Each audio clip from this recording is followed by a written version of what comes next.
quelque chose à voir avec le haut. Et la dame, là, son travail, c'est contempler les étoiles. C'est une mage, c'est une astronome. Donc, lorsqu'on contemple les étoiles, c'est pour voir ce qui se passe dans le haut. C'est pas sur la terre. Et donc, la dame mage ne pouvait pas savoir pour le monsieur, parce que le monsieur est né sur la terre. Or, la naissance de Branham a quelque chose à voir avec les étoiles en haut. Donc, c'est normal que la dame puisse voir parce qu'elle est montée à une dimension plus haute. Or, le marin, lui, c'est quelqu'un de la terre. Donc, c'est pas une naissance particulière. Donc, par là, vous pouvez comprendre que la naissance de Branham est tout simplement unique. Et lorsqu'on va avancer tout à l'heure par rapport aux questions qui nous seront posées, je vais vous montrer que la naissance de Branham, elle est particulière parce que c'est un cadeau de Noël que Dieu nous a donné. Amen. C'est un cadeau de Noël.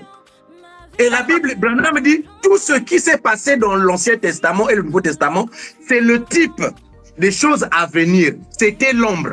Et donc, si la réalité est ici, c'est-à-dire que la vraie Noël, c'est le 6 avril. Amen. Révérend, là, vous me laissez, je mets ça en anglais vite avant que vous puissiez...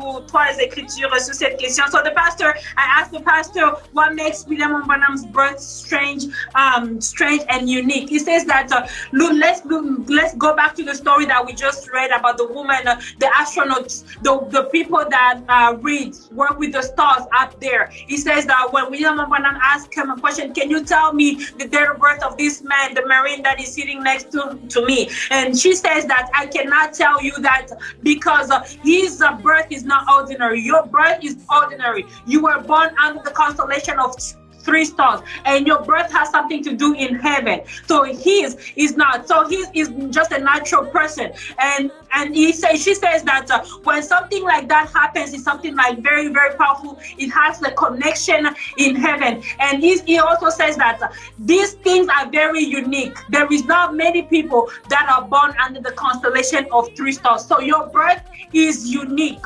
Your birth is it's not like an ordinary birth like any other person. Your birth is unique. So that's why he says that, the pastor says that his birth is strange and unique. Cher peuple de Dieu, vous avez écouté pourquoi est-ce que la naissance de William Branham est étrange et particulière. Vous allez d'abord commencer par l'histoire que le pasteur vient de nous lire à propos de la dame, la question qu'il a répondu William Branham. William Branham l'a dit, est-ce que tu peux donner la date de naissance du marine qui est là? Elle a dit que non, ta naissance est étrange parce que tu es unique. Vous allez lire, ça sera dans les chat box. D'accord, révérend, à vous la parole. Alors, donc, du coup, c'est ce que je disais tout à l'heure. Nous passons peut-être à autre chose. Branham, dans la brochure où c'est la 3e question, je ne sais pas que j'attends. Oui. Là, on passe à notre 3e question parce que vous nous avez déjà répondu à notre... Exactement. Alors, notre 3e question, la question la plus importante, révérend, avant qu'on puisse commencer, je vous dis, je suis allée visiter la petite cabane. C'était difficile. 7 jours-là, désolé, je vais prendre 1 ou 2 minutes pour vous dire ce qui s'était passé. C'était difficile pour nous de retrouver. On a marché, c'est un endroit vraiment très isolé. Il n'y a pas beaucoup de gens. On a connu beaucoup de problèmes. On a connu même, les gens ont même appelé la police, qu'il y a des gens qui sont en train de partir. On a connu beaucoup de problèmes. Mais on était là depuis le matin, on était en train de circuler, en train de chercher la petite cabane. Les gens nous ont vus comme si on était des voleurs ou quelque chose comme ça. Mais à 17h, on a finalement retrouver la petite cabane. C'était avec des douleurs, des larmes qu'on a pu retrouver la petite cabane. Ça n'a pas été facile. Et j'ai fait des cris de joie. Je suis devenue folle. Amen, amen, amen, amen. La petite cabane, amen. C'est quelque chose qui est très important parce qu'on n'avait même pas l'argent pour prendre le taxi. Tout l'argent qu'on avait, c'était fini.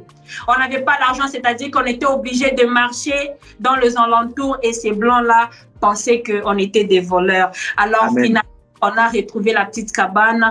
C'était pas facile, mais avec le Seigneur Branham, j'ai demandé à tout le monde qui était proche, j'ai dit, faites une prière parce que je suis bloquée. Faites une prière.